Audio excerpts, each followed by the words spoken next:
Hi everyone, I'm WABC Chief Meteorologist Lee Goldberg, and this is Wake Up Weather on ABC7 NY and for Weather or Not. Monday was the 29th straight dry day. It's the month without measurable rainfall. We have a warm-up coming up this week once again. It's a lot easier to warm up when you are dry. But with 29 straight days, we keep climbing the list of driest months all time. There's a small chance of rain on both Tuesday and Friday. Friday's the better chance of getting measurable rain. Of course, that's the first morning of November. So there's a pretty strong chance we get through October with nothing more than a trace of rainfall. In terms of the warm-up, we will peak on Halloween. Temperatures pushing the 80-degree mark. The record high for October 31st is 81, set back in 1946. We are going to be awful close. So no coats with the costume. It's going to be delightful. It will be breezy, by the way. Some gusts 20 to 25 miles an hour. So the Halloween decorations might be blowing around a little bit.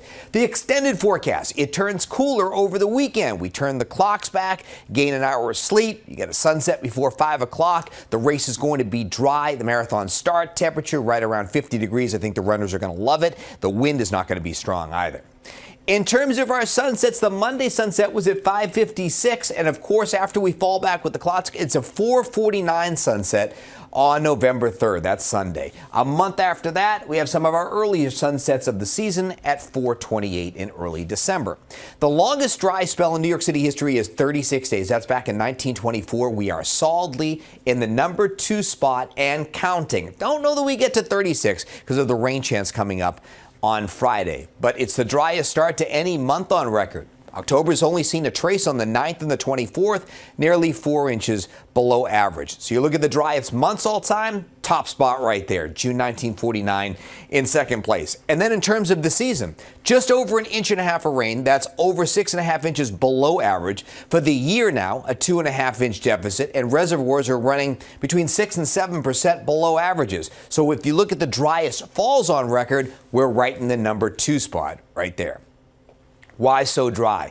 Well, it's really been the source region of our air masses, mostly coming out of eastern Canada. Persistent high pressure across the Great Lakes and Northeast, low pressure offshore. The Atlantic moisture sometimes, and especially when there's been some tropical systems, have tried to surge into Appalachia, gets to about the foothills, but comes no farther north. So we've just been in a persistent pattern like that since late August, and all we get are these weak fronts coming in from the north and west with very little moisture. It's translated to moderate to severe drought across the southern half of New Jersey, even some moderate drought getting into northern New Jersey. The entire area abnormally dry and trending into worse drought situations. In terms of the precipitation pattern heading into November, a little bit encouraging as we might get closer to normal as we go through the 4th through the 10th. Short-term rain chances, pretty minimal until you get to Friday morning. That could be a chance for maybe 1/10 of an inch of rainfall. Then we should be dry as we go over the weekend into early next week. The Futurecast is interesting because it is printing out some showers. What's happening is we're getting a wind off the ocean going into your Tuesday morning, at the very least enhancing some of the cloud cover. There is some low-level moisture where maybe there's a spritz or a little drizzle, a better chance of that Connecticut and Long Island. Maybe a couple sprinkles could get north and west. We're going to be in the 30s north and west. So listen, if there is a touch of moisture that gets into the far northern suburbs, watch out for a couple of slick spots early. During the day on Tuesday, there's going to be a lot of cloudiness around. Again, they might have just one raindrop. I don't think we're talking about measurable. There's limited sunshine during the day on Tuesday. So you have that onshore flow, and then there's a warm front lifting to our north Tuesday night into Wednesday morning. So I do think there'll be some showers on radar in our northern suburbs, especially Hudson Valley and Connecticut, and a better chance the farther north of I-84 you are into Tuesday night. Unlikely the showers reach down to New York City. Again, maybe there's a sprinkle around. By Wednesday morning, after a mild night, we'll start in the 50s, and skies should clear out. So temperatures will be off to the races with more of a southwest wind. We're back in the 70s during the afternoon hours. Probably mid-70s across interior parts of New Jersey. South-facing shores will get stopped in the 60s. But 70s return on Wednesday, and the warmest day is Halloween. Nice west-southwest wind. We're at prefrontal. It's just a setup here. We're going to have our temperatures the warmest they can be. So we'll get close to that 80-degree mark for Halloween and get close to a record high. Now all indications are this front will have enough moisture later Thursday night into Friday morning, maybe to give us about 1/10 of an inch of rainfall. That'll come through and we'll dry things out in the afternoon, and we should have a dry weekend. It's probably brisk to start the day on Saturday, and then winds will back off a little bit, but overall breezier day, and it's bright and cooler. By Marathon Sunday, we got a lighter wind coming in with high pressure just sitting to our north. So in terms of the overall steering winds, you see still a ridge in the east here on Halloween and all the warmth. It's a pretty wimpy trough that's coming through, a dip in the jet stream to our north Friday into Saturday, but there is some cooling there. By Sunday, we're getting back into the low 60s, and overall, just kind of looks like seasonable to above average as we go through mid and late next week.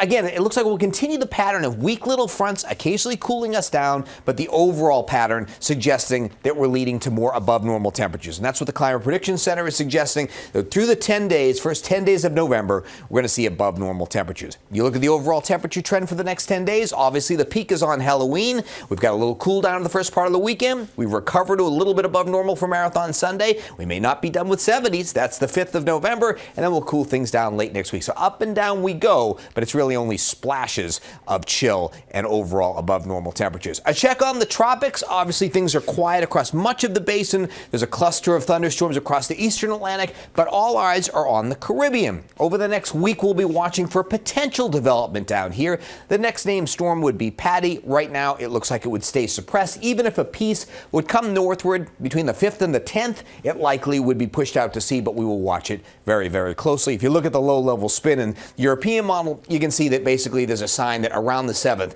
there might be something brewing as we go into the Caribbean.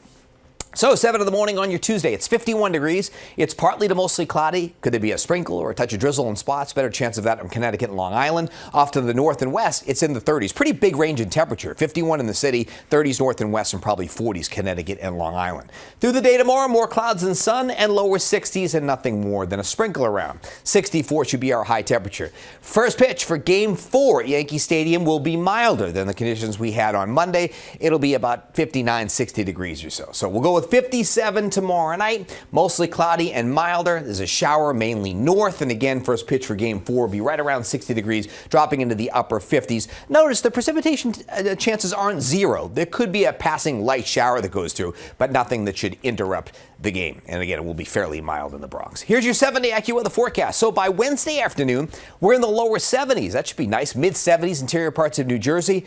That warm wind on Halloween, 79. Trick-or-treaters dropping through the lower 70s into the 60s in the suburbs.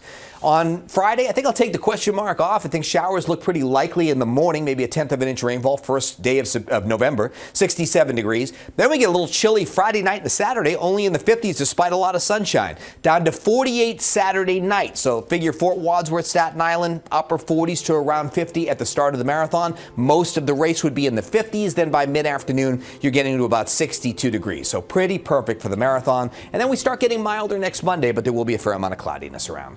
Your 7-day AccuWeather forecast. It's always on ABC 7 NY 24/7. Thanks for listening to Weather or Not. We'll see you next time. Rain or shine.